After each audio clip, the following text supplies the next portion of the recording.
What's going on, everybody? Welcome to the CEO Sports Show for Monday, March 30th, 2026. And on today's episode, we are going to be talking about the Browns maybe potentially trading Myles Garrett. We're also going to talk about the Eagles. Eventually, they're going to trade A.J. Brown, and we're going to talk about that. And then I also want to talk about this debate that people have been having recently between Fernando Mendoza and Simpson. Before we get into the episode, please make sure to hit that like button, subscribe. I would greatly appreciate it. Without further ado, let's get into the episode. So I want to talk about Myles Garrett and how there are people who think that Myles Garrett could potentially be getting traded, mainly because the Browns reworked his contract, and because they reworked his contract, the contract is more tradable. There's some people who think that the reason why they did it is so that the contract was more tradable, and I just don't think that's the reason why they did it. I don't. I think the reason why they did it is because it was probably better on their salary cap. That's why they did it. I don't think they did it so that it was easier to trade Myles Garrett, because I'm going to be 100% honest with you guys. I don't believe the Browns should trade Myles Garrett. I think the Browns are a lot closer than people want to give them credit for. I think they have a very solid roster. They need to work on the offensive side of the ball. There's no ifs, ands, or buts about it. There's questions about the quarterback position, right? But when you look at this team, Harold Fannin Jr. looks like he could be a potential superstar at the tight end position. Jerry Jeudy is a very solid receiver. If they draft a receiver in the draft to go along with him, now you're cooking with something. They're probably going to take offensive line in this draft. They're going to try to improve their offensive line through the draft. They already have Quinshon Judkins. They have a defense that's ready to compete.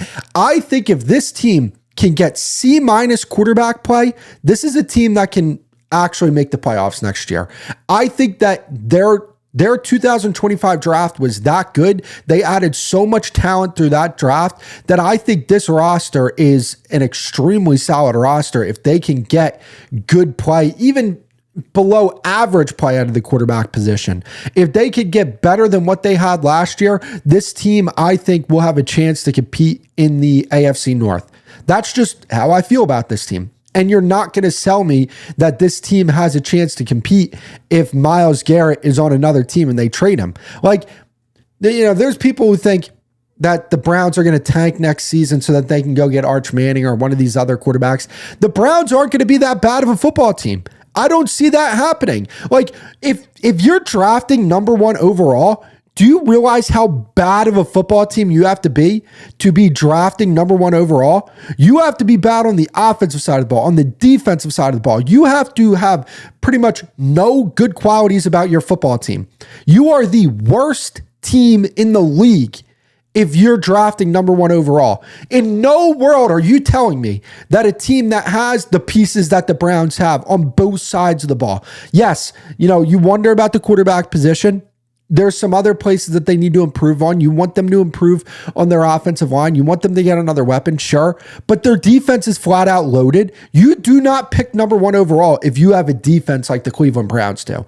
And they're young too. Like, they have some really young pieces on this team that are going to continue to ascend on both sides of the ball. Mason Graham, Carson Schwezinger, Harold Fannin, Quinshon Judkins. Like, so many solid pieces they have on this team. And I think last year, what they did with that trade for the number 2 overall pick, where they traded with the Jacksonville Jaguars, man, like, that was such a good trade because they traded back, and Travis Hunter, like, let's just be honest with ourselves. So far, he has not proven that he is worth the number 2 overall pick. They stepped back. They got a player that they really liked in Mason Graham. They're going to have another first-round pick this year. They can draft a receiver. They could draft an offensive lineman, maybe if they want to double down on offensive line.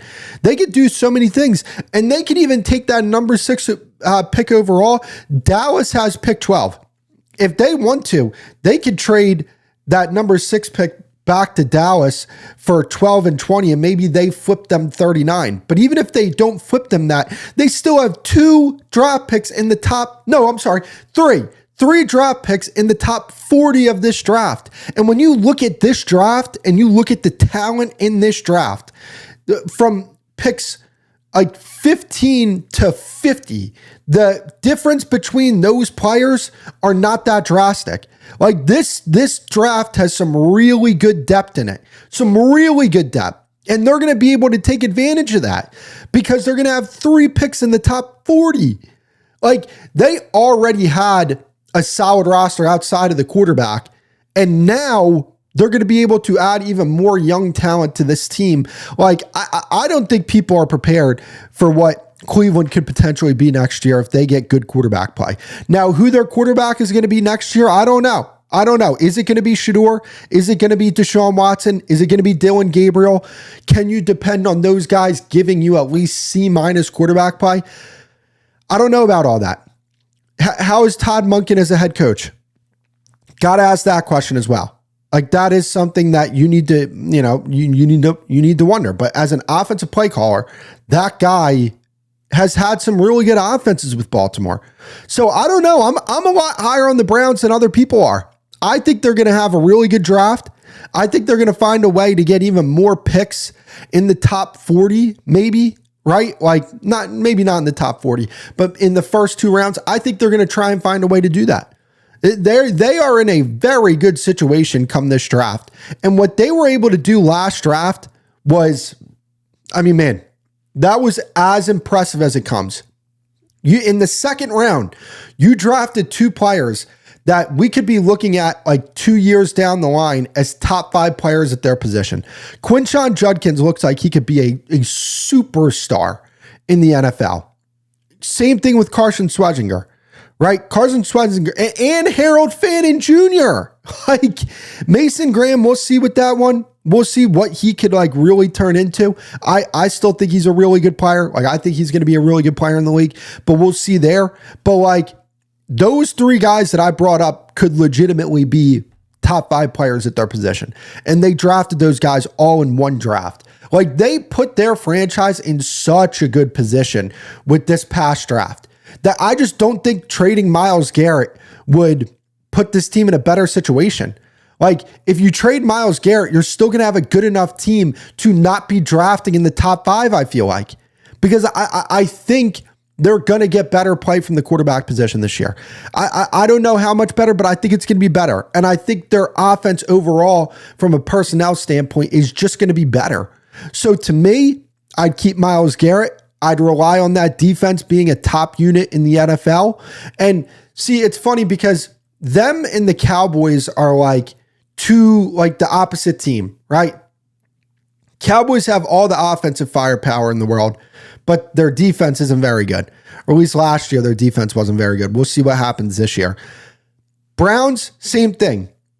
A ton of defensive firepower, offense, not good at all. I shouldn't say the same thing, by the way. Shouldn't say that. And they're also 2 teams that have 2 picks in this year's first round. So it's kind of funny how the parallels are there. But man, look, I'm high on the Browns. I really am. Don't trade Myles Garrett. I think they have a chance to be a team that, like, maybe they're this year's Denver Broncos. Maybe they are. Like, from 2 years ago, not like the past year where they made the AFC Championship game, but the year before that where they made the playoffs. And now, a year from now, you're looking at this team and you're saying, man, like, they could put it together here. So, yeah, I don't think they should trade Myles Garrett. Hey, quick break. If you guys haven't already, please make sure to hit that like button, subscribe. I would greatly appreciate it. Let's get into the next topic. So I want to move on to the Philadelphia Eagles and the fact that they're going to be trading A.J. Brown. Like, let's just be 100% honest with ourselves here. Like, are people still fooling themselves into thinking that A.J. Brown still wants to be in Philadelphia? That he still wants to be on the Eagles and that the Eagles aren't going to trade him?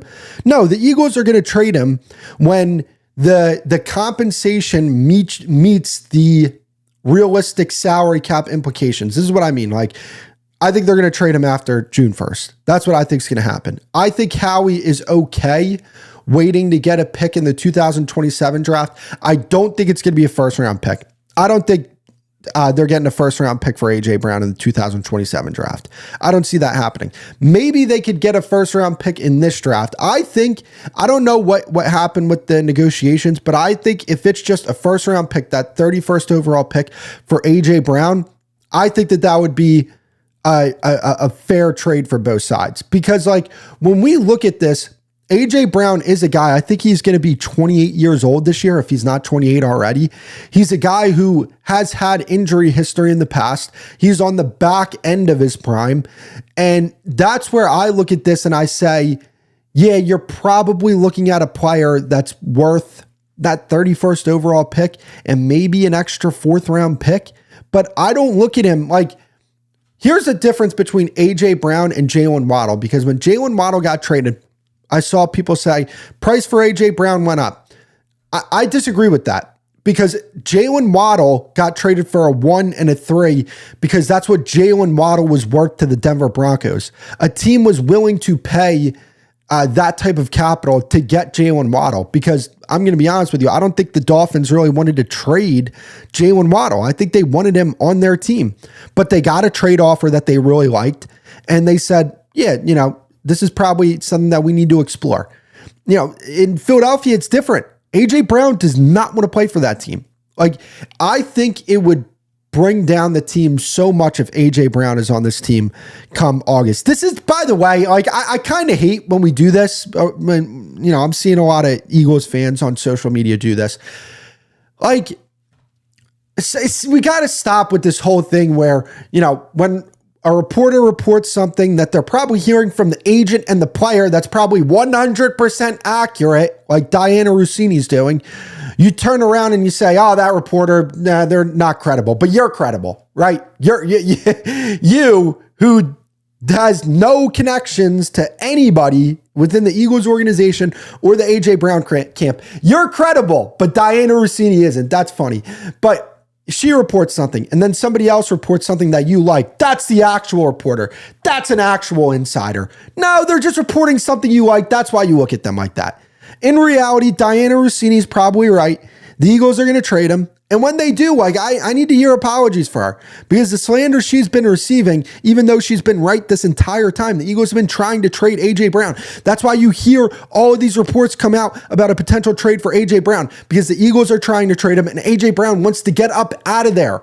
Like, and here's the thing, the AJ Brown slander also needs to stop, because I hear people say, oh, well, in the San Francisco game, AJ Brown, he dropped passes from Jalen Hurts. Okay, so we want to bring up the times where AJ Brown dropped passes from Jalen Hurts, right? But we don't want to bring up all the times where Jalen Hurts was throwing him ducks and AJ Brown was bailing him out.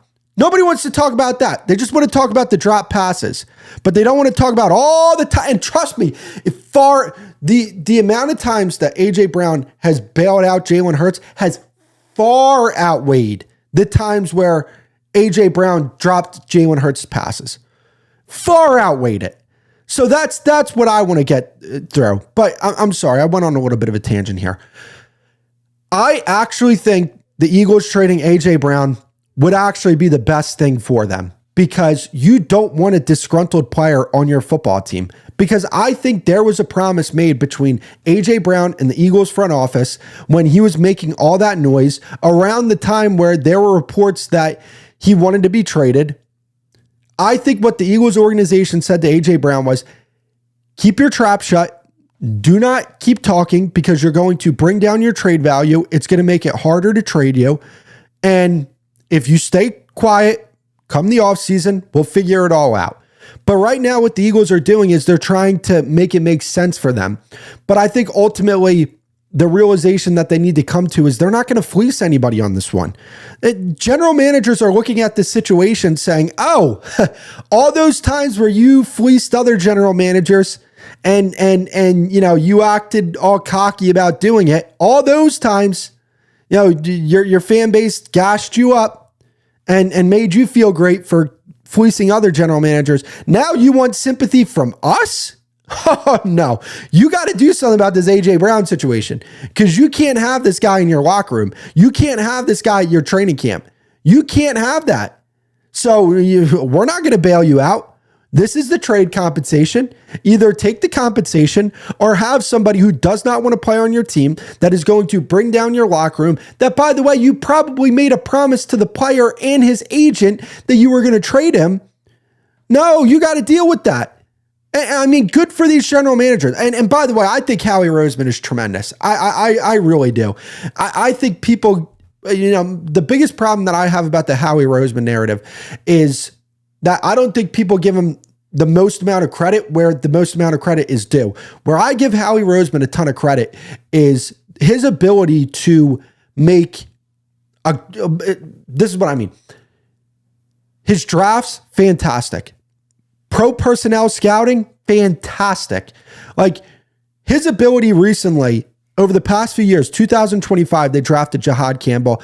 We'll see what happens there. Looks promising. 2024, Mitchell and DeJean in back-to-back picks. 2023, Jalen Carter and Nolan Smith in back-to-back picks. 2022, Jordan Davis, and they traded for A.J. Brown in that draft, which was, he was an undervalued piece at that point. 2021, they drafted Devontae Smith. I mean, they've done so well in the draft recently, like in the early rounds more specifically. They probably need to do a better job in the later rounds, but they make up for that with like impeccable pro personnel scouting. Like when you talk about Zach Bond, Mekhi Becton, CJ Gardner-Johnson back in 2022, he was an undervalued asset. They traded for him.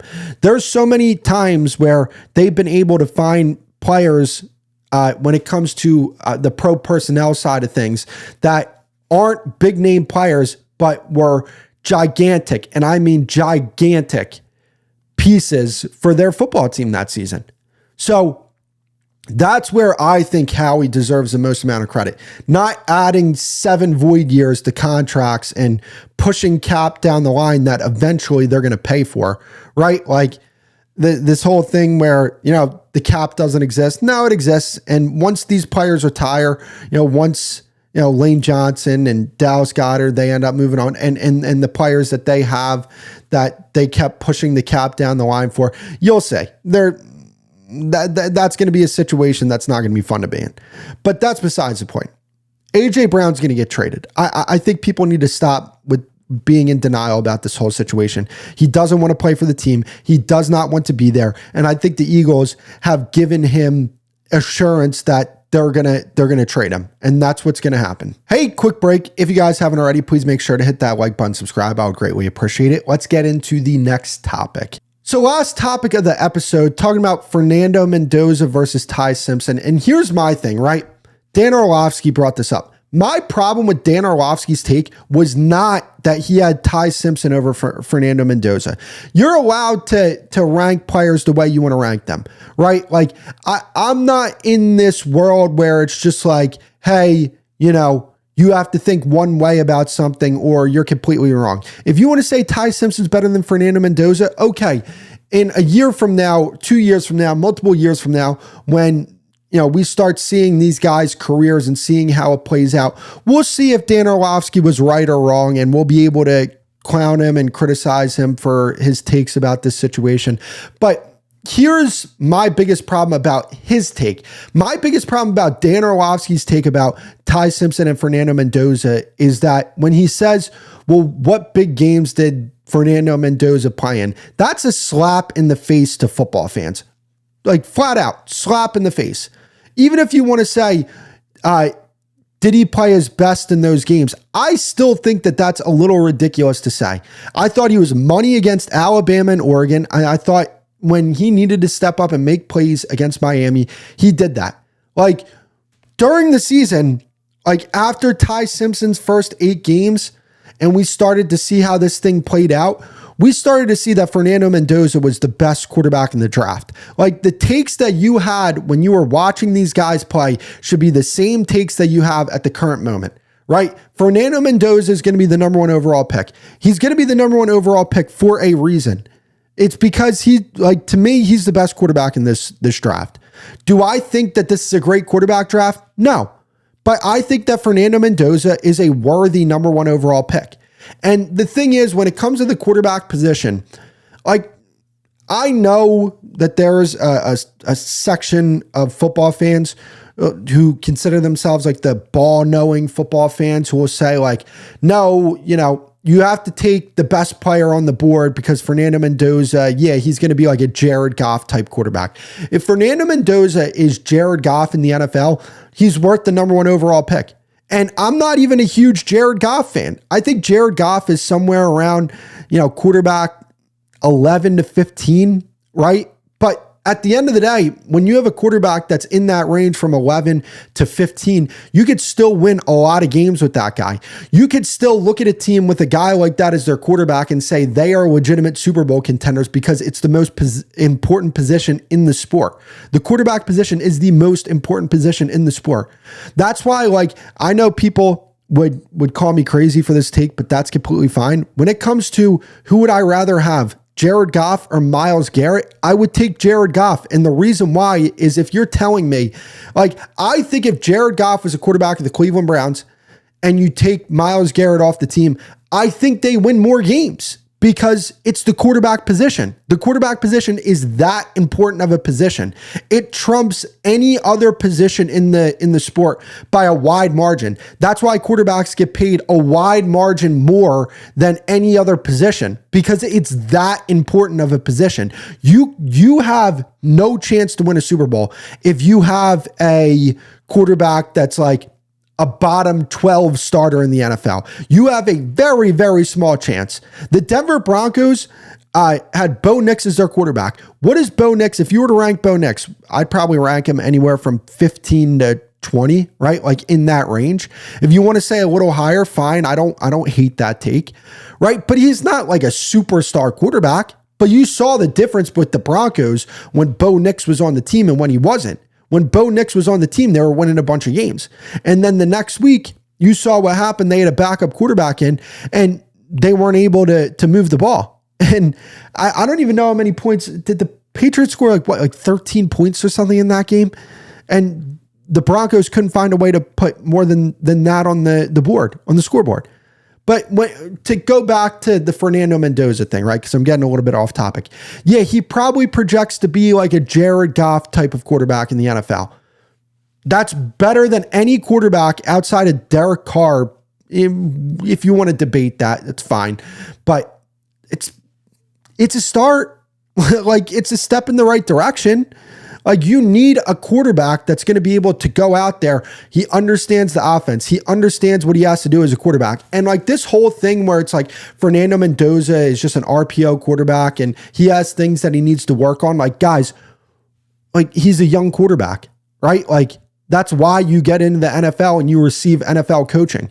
That's why you bring in Clint Kubiak, who's one of the best coaches, one of the best offensive minds in the sport.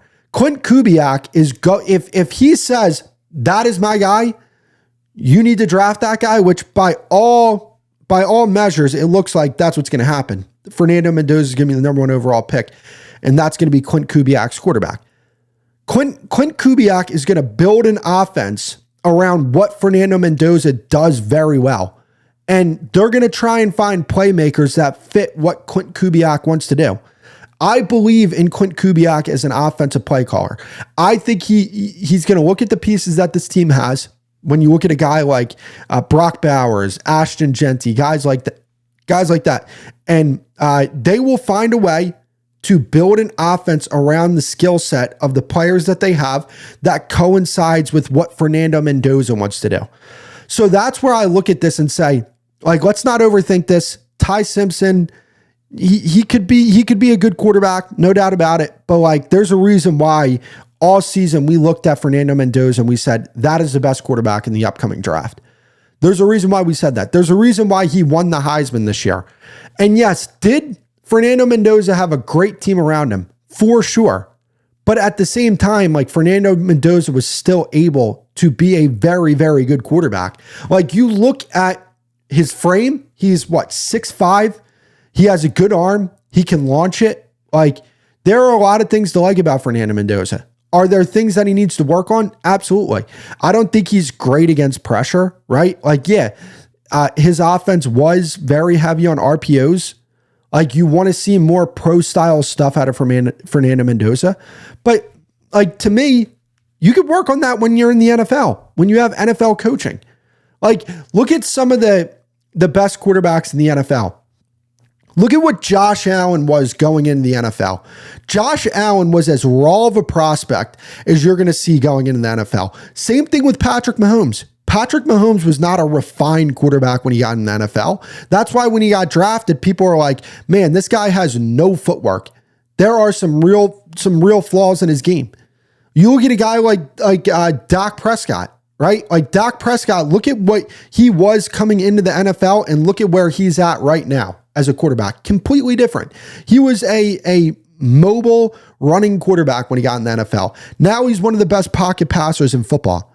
So it's like, just because a player is something when they enter the NFL doesn't mean that they're not going to receive the coaching and not going to receive the help that quarterback needs to get them to the next level. And my thing is like, if in college they can build an offense around Fernando Mendoza's strength, I think that they're going to be able to do that once he gets to the Raiders because of who the head coach is and who the play caller is, Clint Kubiak, one of the best offensive minds in the game. So to me, like, I like Ty Simpson. I think he could be a good quarterback in the NFL. There are things to like, but when I look at Mendoza, I look at a guy who showed up in the biggest spots, who was consistent throughout the course of this past season. He has NFL traits about him, and he has a bunch of starts under him. That's why I prefer him over Ty Simpson. Thank you for tuning into the CEO Sports Show. If you guys haven't already, please make sure to hit that like button, subscribe. I would greatly appreciate that, and I will see you guys on the next episode.